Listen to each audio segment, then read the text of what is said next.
It's like you don't want to imagine yourself in that scenario. Yep. Nor does your family want to imagine you in that scenario. It's hard to imagine ourselves in all those scenarios. Especially with increase in technology, medical services are becoming better. Mm-hmm. We just have a lot more research to back, certain foods and things like that to help us maintain our diets and things like that. So it's, longevity is the biggest risk when it comes to retirement. All right. Welcome back, everyone, to the Legacy Life Podcast. Today, we're going to jump right into it. We're going to tackle the long-term care question. Yeah. And we're going to talk about it a little bit more in depth. We've gone over some of it before in previous episodes, but not really dove into it all that much. We've only spent a few minutes on it probably in total. But yeah,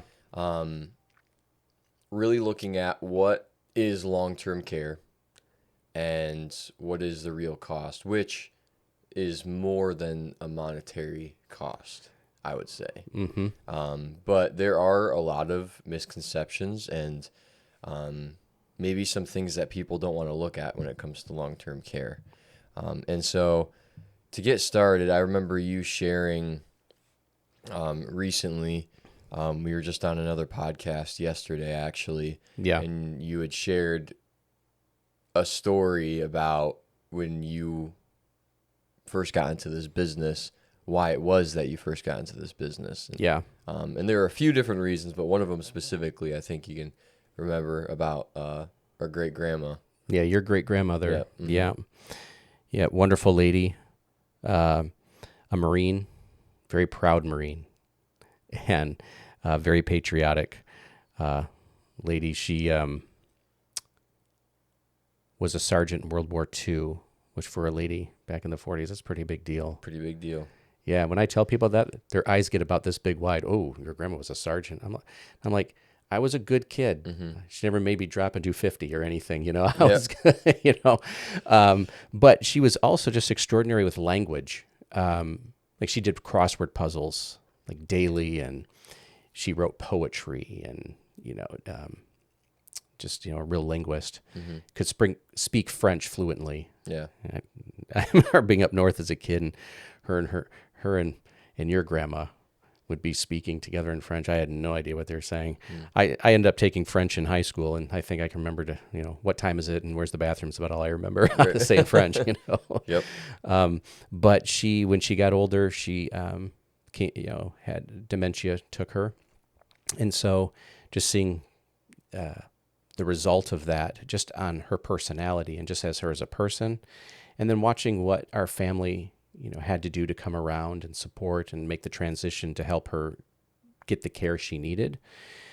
That was educational for me.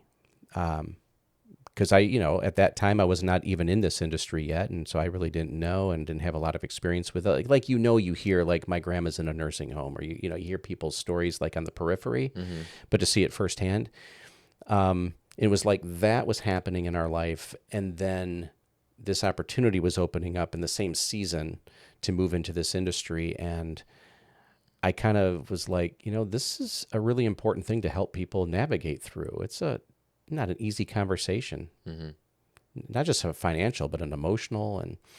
And so that was one of the things that really helped open my eyes to seeing how this could really provide a great service to people to walk through this kind of conversation.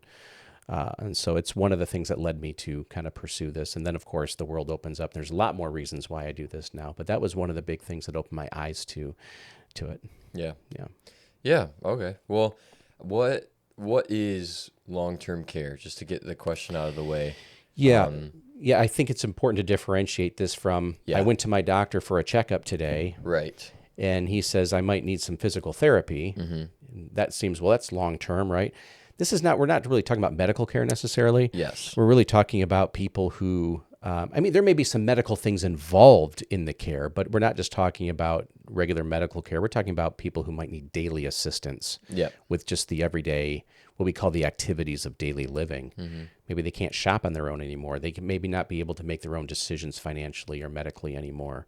They can't get up and move around like they used to. It can be anything from I just need some extra help because I've become older. I'm a little more frail and weak. I just need some help, to maybe some full-blown, around-the-clock, 24/7 medical assistance, Right. you know?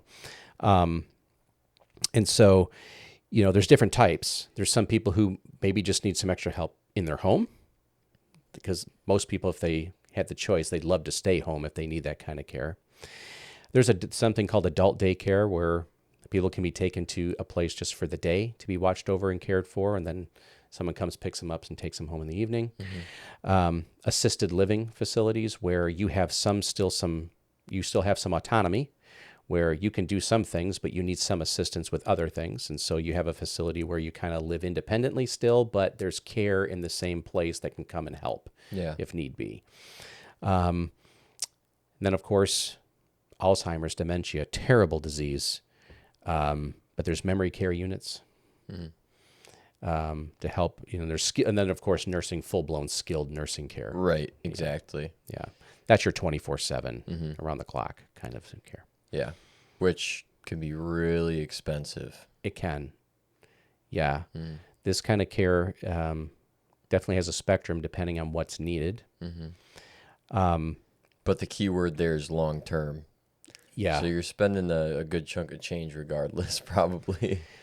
True. Yeah. I mean, right now, I think, so based on, let's say, like 30 hours a week, if someone needed that, the national average right now is about $6,000 a month.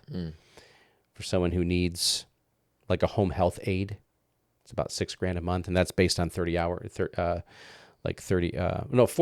but $30 an hour for 40. That's okay. it. $30 an hour, 40 hours a week, about $6,000 a month for like an in-home health aide. Yeah. Assisted living. Now this varies by location, because I know some people are going to watch this that might be in like California or Massachusetts. They're like, where are you getting your numbers from? Right. Exactly. Okay. Right. These are averages. Some areas are definitely much higher than others, and it also depends what facility you're using versus others. But assisted living can be about $5,000 a month on the national average right now, and that varies by location again and the services. Yeah. But when you start getting to like the nursing care, like you're talking about, that's where you can start seeing, if you're in a private room, you can be anywhere between $10,000 and $12,000 a month easy. Jeez. Right. And the average for for long-term care for a woman is almost 4 years. Yes. And then for a man is like 2.5 years or Correct. something like that. Right. So that's a lot of money. It does add up. I mean, if you go 10,000 a month times 4 years, that's it's almost $500,000 of cost. Right. Yep. Which is why this needs to be looked at, right? Because I think a lot of people would say, well, we'll talk about it in a little bit. I guess we can just go here now, but like a lot of people think like that's not going to happen to me. A lot of people think like, well, it happened to this person I knew, or maybe my grandma or something. Like, it's not going to be me. But it's just wisdom to plan for it, because you don't know that, We have less control over our lives than we'd like to admit. That is very true. Now, there's something to be said about people who are trying to take initiative and like stay active and eat better and those are important things. Do that. Yes. Yeah, that is definitely going to help but that's going to help with your longevity, and that's not a bad thing. But longevity is the largest risk that we face in retirement now. Yeah, especially with increase in technology, medical services are becoming better. We just have a lot more research to back, certain foods and things like that to help us maintain our diets and things like that. So it's, longevity is the biggest risk when it comes to retirement. It does. Yeah.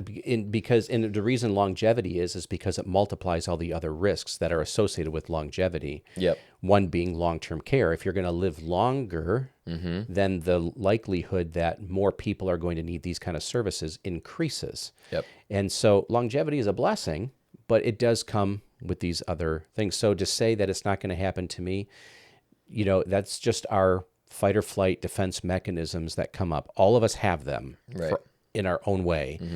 But that is one that is very common and should be at all costs resisted from giving into when it comes to making your plan for retirement because of the consequences associated with long-term care. It's not just the financial risk. There's so many other risks that come along with that too. Right. And I'm pretty sure the statistic is 70% of people 65 or older will need long-term care at some point. That's right, because what they're saying is that if you reach the age of 65, Right. and you're a man, there's now the 50% chance you're going to live longer than 85. If you're a female, 50% chance you're going to live longer than 87. So that's why they're saying about 7 out of every 10 people will need long-term care. Now, some people react to that because, again, sometimes we default to what we think long-term care is. 70% of people are going to be in a nursing home. That's not what we're saying. No. We're saying 70% of people are going to need some level of care, whether it's at home, assisted living, adult, some level of that's Right. going to be needed for 7 out of every 10 people Right. as they age. Yeah. And so we talked about like the cost being Yeah. monetary, Yeah. but you had mentioned some of like the hidden costs as well. Yeah. What are some of like the hidden costs that come to long-term care that like you've seen and experienced? And Yeah. So it's the family impact. That's one of them. The emotional toll it can take on a spouse who's providing care or the children. We're not living in the days anymore where if an elderly person needed care, let's say 100, 150 years ago, and we're living in smaller communities, we're on farms and all the families live close by together, care was a little bit, a little bit easier to handle with everyone around. But when industrialization happened and families started spreading out, and now we have, families who, my kids live in another state, then, what is the plan? If if you need care and kids are out of state and they have to help mom or dad plan something because mom and dad aren't cognitively able to do it themselves, or you can see that there is a lot of logistical things that have to happen. It can be very stressful on the kids. It can be stressful where 9 out of every 10 people we talk to will tell you that if you say, well, what level will your kids be involved in your care? Most people will say, I would hope none. They don't want to, we don't want to be a burden to our children is, a very common thing that people desire. So if you want your children just to be able to wear the hat of being a kid and not being nurse and caregiver and all the other hats, this is why the planning is so important to make sure that everyone can have the relationship and the role that you want them to have. yeah. Otherwise, what other choice do they have? If there's no plan, then they're going to have to come in and be involved and do all the things that maybe you don't want them to have to do. So caregiver burnout is a real thing. Because if most people are in the mindset it's never going to happen to me, la la la, I don't want to talk about Right. it, and it happens, and caregivers, it's a real thing. In fact, over 40% of caregivers do report having some form of depression or anxiety as a result of that. And the truth is that a lot of caregivers, their health suffers as a result of being a caregiver. It comes with the territory because it's very difficult. So what can happen is that they provide all this care. Maybe that person, the loved one, passes away, and then they see their health decline very rapidly thereafter because of the toll it took. That does happen very often. I didn't know that. Yeah. The other financial consequence is not just in paying for the facility necessarily or the caregiver. It can also be that sometimes if there is no plan and children have to reduce hours at work to go take care of, that can affect financially the family they're already taking care of as well. So you can see there can be like a domino effect to this if planning isn't, if there isn't some sort of a plan put in. So there's financial strain, there's emotional strain. And I'm not saying that all of it can be avoided completely necessarily, because it's a tough thing to watch a loved one go through no matter what level of care you're giving. Right. But it's just about saying, how much can we take care of to make it as, easy as possible on a family. Right. Going through it. Because what we've seen is just the less you plan, the more burden and the more strain. and the more of these like risks that come up. If Yeah. you plan well, you can avoid all of them, but a lot can be avoided to make the process easier and Yeah. well thought out. That's very true. So how do you plan for like long-term care like this? Yeah. So obviously it's going to depend. We have to look at the situation, how much has been saved, what does it look like, where do the families live? Like, there's a lot of things to take into consideration. Yeah. So you want to sit down and have a really honest conversation with your advisor, because some people have an option where they have the means to self-fund. Now, obviously, that's the most ideal. Right. One, if you can self-fund, then you obviously retain the freedom to choose where you want your care. Yeah. And that's really important to a lot of people, to be able to know I can go here or I could go here, and you have the choice. So it does require significant assets most times to be able to self-fund, but that's the ideal situation. There's also, there used to be these traditional long-term care plans where you could like have a long-term care, what they call policy, Okay. from an insurance company where you pay a premium. And if you need care, you'd be able to get a per diem out of these contracts. It would pay a certain amount per day for a certain period of time that would help cover either some or all of the cost of the care that you need, whether at home or a nursing home, like you'd have the choice. But those really aren't as common anymore because they really became very expensive, and insurance companies had a hard time sustaining the claim payout because so many people, more and more, the baby boomers were retiring and more people needed long-term care. So it was really hard to sustain profitability on those policies for these companies. So they changed how they designed them. And now there's even life insurance contracts now that allow you to access the death benefit to help pay for this care as a living benefit. It's called chronic and critical illness riders. There's even asset-based care plans you can buy now where you can use a portion of your assets that will just be set aside to help pay for that care. It ensures that it will be there.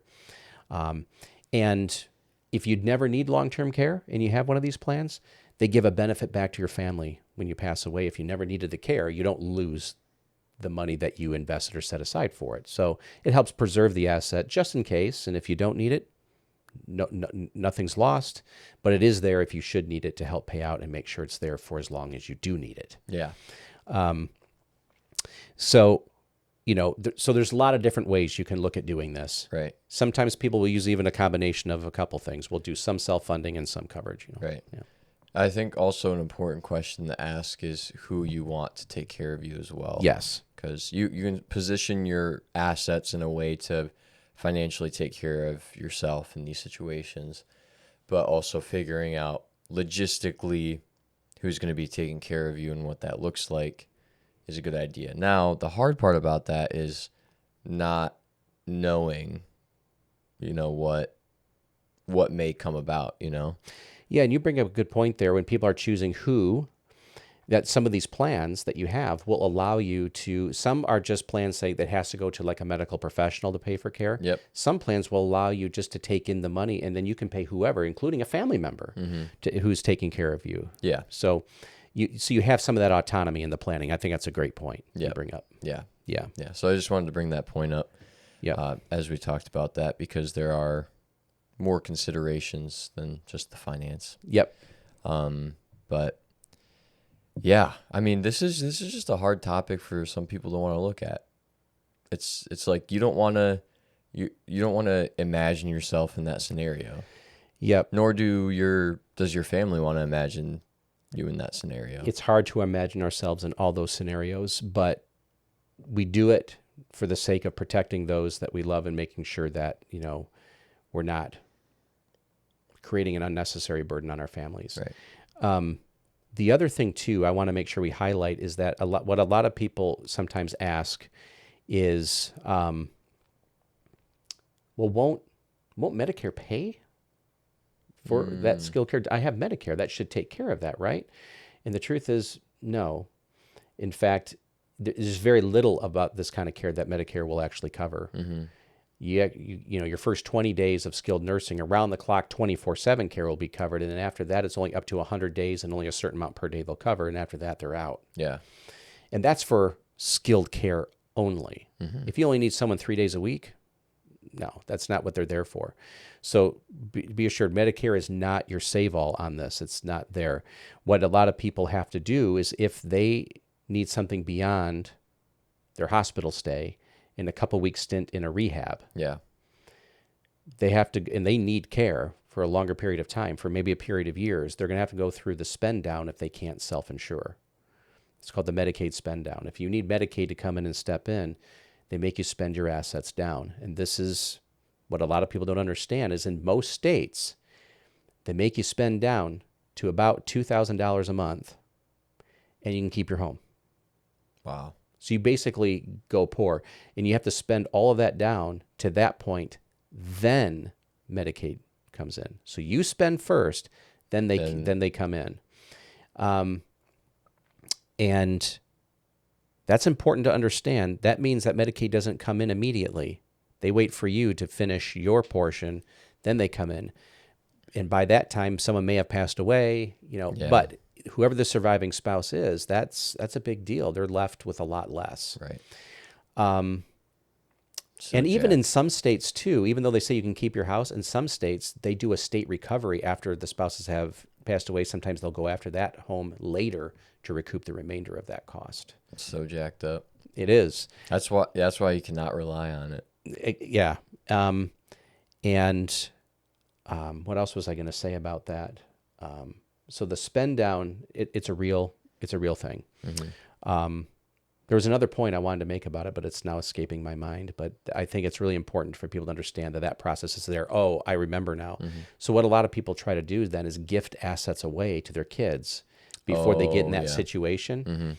But Medicaid's very smart about this. So they have something called a look back period. Oh, of course they do. Yeah. And depending on, I think it's around 5 years now. It used to be 7, but I think it's 5-year look back.